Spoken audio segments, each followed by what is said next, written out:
اللہ کے رسول صلی اللہ علیہ وسلم کی دعا آتی ہے جس میں آپ نے اپنی حاجت سامنے رکھنے سے پہلے اللہ کے سامنے 11 مرتبہ 11 ٹائمز اپنی عاجزی کا، اپنی ہمبلنس کا، اپنی ہیوملٹی کا اظہار کیا ہے. سوچیں مجھے چاہیے اللہ تعالیٰ سے ایک شے، اللہ میری یہ دعا سن لے، اور میں اس سے پہلے 11 مرتبہ پہلے کہوں اللہ آپ یہ ہیں، اللہ آپ تو یہ بھی کرتے ہیں، اللہ آپ یہ بھی کرتے ہیں، اللہ آپ یہ بھی کرتے ہیں، اور پھر ایٹ دا 12 سینٹینس جا کر میں وہ اللہ سے مانگوں جو مانگنے کے لیے میں نے اپنے ہاتھ اٹھائے ہیں. تو یہ صبر مانگتا ہے نا، یہ ایک اللہ کے ساتھ تعلق مانگتا ہے، یہ ایک کانسٹنٹلی آپ کا اور میرا ایک پیشنس لیول ڈیمانڈ کرتا ہے. یہی پیٹرن آپ کو یہاں اس دعا میں ملتا ہے. 11 جملے رسول اللہ صلی اللہ علیہ وسلم نے صرف یہ کہہ کے بولے کہ جس میں اللہ کے سامنے اللہ کی حمد کر دی، اپنی فقیری بیان کر دی، اپنی حاجت اور محتاجی سامنے رکھ دی، اور پھر اپنی بات کو سامنے رکھا. دعا شروع ہوتی ہے، نمبر 1 سینٹینس آپ نے فرمایا اللہم انی عبدک، اللہ میں آپ کا بندہ ہوں. نمبر 2 ابن عبدی کا، آپ کے بندے کا بیٹا ہوں. یعنی بندے سے ذہن میں رکھیں آئی ایم یور سلیو. اللہ I am your slave, literally میں آپ کا غلام ہوں. میں میرے ابا ابن عبدی کا، میرے ابا بھی آپ کے غلام تھے. نمبر 3 ابن امتی کا، میری تو امی بھی آپ کی غلام تھیں. یعنی کہ اللہ کے رسول صلی اللہ علیہ وسلم نے خود کو اللہ کے سامنے محتاج، غلام، سلیو بنا کر رکھا، اور اپنے والدین کا بھی عبد ہونے کی بات کی کہ اللہ وہ بھی تو سبمٹ کرنے والے تھے، وہ بھی تو آپ کے سامنے جھکنے والے تھے، وہ بھی آپ کی عبادت کرنے والے تھے. نمبر 4 سینٹینس آپ نے فرمایا ناصیتی بیدک، اللہ میری پیشانی، میرا فور ہیڈ آپ کے ہاتھ میں ہے. یعنی آپ کے فور ہیڈ میں جو آپ کا فرنٹل لوب ہوتا ہے جس کو آپ ماتھا کہتے ہیں، اس فرنٹل لوب میں ہی آپ کی ساری تھنکنگ پروسیس ہوتی ہے. تو اللہ کے رسول صلی اللہ علیہ وسلم صرف عاجزی کا اظہار کر رہے ہیں کہ اللہ میرا تو پورا تھنکنگ پروسیس آپ کے ہاتھ میں ہے. یعنی مجھے تو یہ الفاظ کہنے کی توفیق بھی نہیں مل سکتی تھی، میں یہ یاد نہیں رکھ سکتا تھا، میں ان کو آرٹیکولیٹ نہیں کر سکتا تھا، میں اس سے جملہ نہیں کنسٹرکٹ کر سکتا تھا اگر آپ مجھے ایسا نہ سکھاتے. ناصیتی بیدک is the 4th sentence. ماضٍ فی حکمک، میرے حق میں صرف اور صرف آپ کا فیصلہ ہی برحق ہوتا ہے. تو اللہ کے رسول صلی اللہ علیہ وسلم آپ اللہ تعالیٰ کو اس طرح سے انووک کر رہے ہیں، ماضٍ فی حکمک، آپ ہی کے ہاتھ میں میرے سارے فیصلے ہیں. نمبر 6 عدل فی قضاؤک، آپ جو بھی میرے حق میں تقدیر لکھتے ہیں میں اس پر راضی ہوں. انصاف ہوتا ہے، آج آپ خوش ہیں یا آپ آج اداس ہیں. عدل فی قضاؤک کو یاد رکھیں، اللہ جو بھی ہے میں خوش ہوں، راضی با رضائے رب. اللہ جیسے بھی حالات ہیں میں خوش ہوں، جیسا بھی ماحول ہے میں خوش ہوں، جیسی بھی صحت ہے میں خوش ہوں.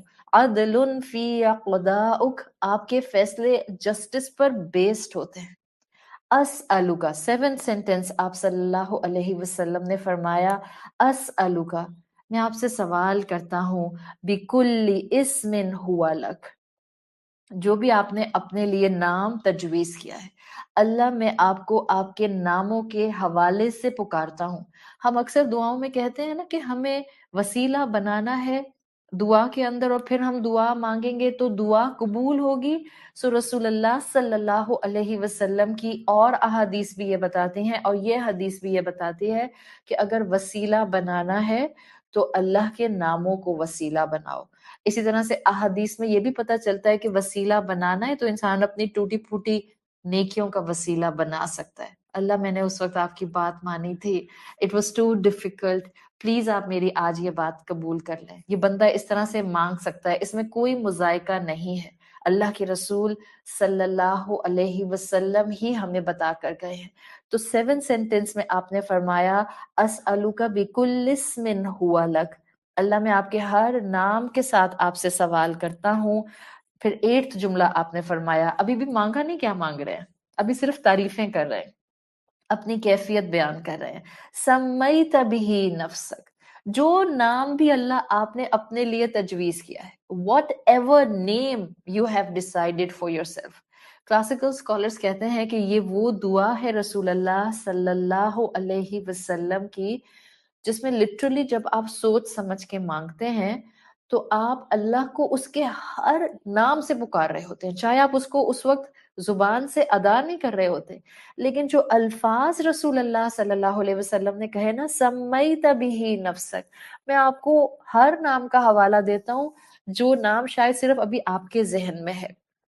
ابھی آپ نے اپنی کسی بھی مخلوق کو نہیں بتایا. 9th سینٹنس آپ نے کہا او علمتہ احدا من خلقک، یا آپ نے اللہ تعالیٰ وہ اپنا نام اپنی مخلوق میں سے کسی کو بتایا ہے.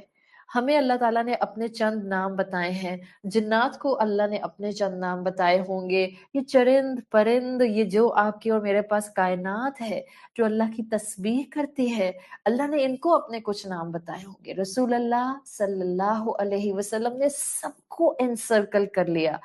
او علمتہ احدا من خلقک، یا کوئی ایسا نام اللہ جو آپ کی مخلوق جانتی ہے، اس کے ساتھ میں آپ سے سوال کرتا ہوں. نمبر 10، ابھی بھی بات نہیں کی.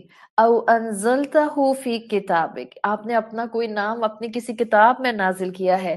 او استأثرت بہ فی علم الغیب عندک، یا اگر وہ نام ابھی صرف آپ کے پاس غیب میں ہے. 11 جملے التجا کے ہیں. اللہ میں آپ کا بندہ، میں آپ کا غلام، میرے ماں باپ آپ کے غلام، میرا تھنکنگ پروسیس آپ کے قبضے میں، میری تقدیر کے فیصلے آپ کے ہاتھ میں، جو فیصلے ہیں میں اس پر راضی. ہر نام سے آپ کو پکارتا ہوں میرے رب، جو مجھے آتا ہے، جو مجھے نہیں آتا، جو آپ نے مخلوقات کو سکھا دیا، جو آپ نے کسی کو بھی نہیں سکھایا. 11 التجاؤں کے بعد کیا مانگا؟ You will feel the power. جو مانگ رہے ہیں، دس از آور ٹاپک. آپ نے فرمایا ان تجعل القرآن ربیع قلبی، اللہ اس قرآن کو میرے دل کی بہار بنا دے.